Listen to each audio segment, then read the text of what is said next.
Hi everybody, Christine here, and today we're going to talk about healthy fats. Why do you want to include healthy fats in your diet? They're good on so many levels. They're great for our skin, great for having healthy, shiny hair. They're also even important for your immune system and your cell function, as well as for your organs staying healthy and resilient. So what are these good fats that I include in my diet and often use in my cooking classes? Well, let me show you. We've got hemp oil here. Hemp oil is an oil that you don't want to heat, kind of like flax oil. It's a very delicate oil, sensitive to light and temperature, so this is one that you just want to use to pour on your food, preferably room temperature or slightly warm, but not really even hot food. And you can also use it in smoothies, you can use it in salad dressings. It's great. It does have a little bit of like a strong bitter flavor, but I don't mind that, and if you add the right ingredients to balance it, it kind of masks that strong bitter flavor that it could have.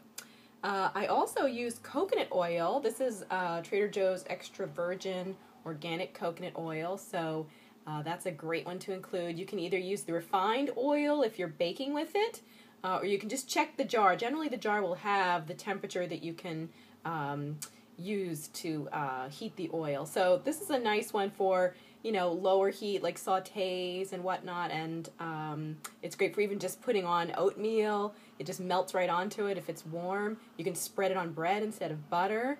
So coconut oil is a great one to include as well. Sesame oil, it's kind of a classic one that has been used in cultures like Egypt by the Egyptian women. They kept their skin and their hair beautiful with the sesame oil. It has a nice classic Asian flavor. It's great for stir fries and sautéing dark leafy green vegetables. It really lends itself well to those types of dishes, so I often use that in my cooking. Of course, classic olive oil. You can't go wrong with olive oil. Look at Sophia Loren, case in point. So I love to hail back to my heritage. I'm part Italian, so olive oil is great to include both for, again, like kind of moderate heat cooking and for salad dressings, of course. And, you know, it is even used in baking as well, but there's some controversy whether you can heat the oil or you can't, but I would say just mix it up, and it's not as clear-cut as the case of flax oil or hemp oil, which you definitely shouldn't heat up. Speaking of flax seeds, we have some whole flax seeds right here. So rather than use the flax oil, you can also use the whole flax seeds. Of course, you want to grind these in a little coffee grinder that you use specifically just for grinding seeds, so you don't get that coffee flavor in there. And so you can grind these up and put them on, again, like a morning porridge, or mix them into smoothies. They can even be used to replace an egg. You can make a little flax egg mixed with water. So those are great.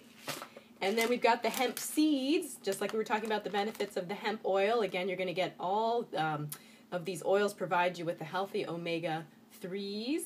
The sesame oil is going to have some 6s as well, but what you really want to go for is to outnumber your omega-6s with the omega-3s, and so that's where I'm really focusing on the omega-3 sources. So hemp seeds will help to do that as well, and they add a nice little crunch to salads, or even like a pasta salad or something. It adds a nice texture.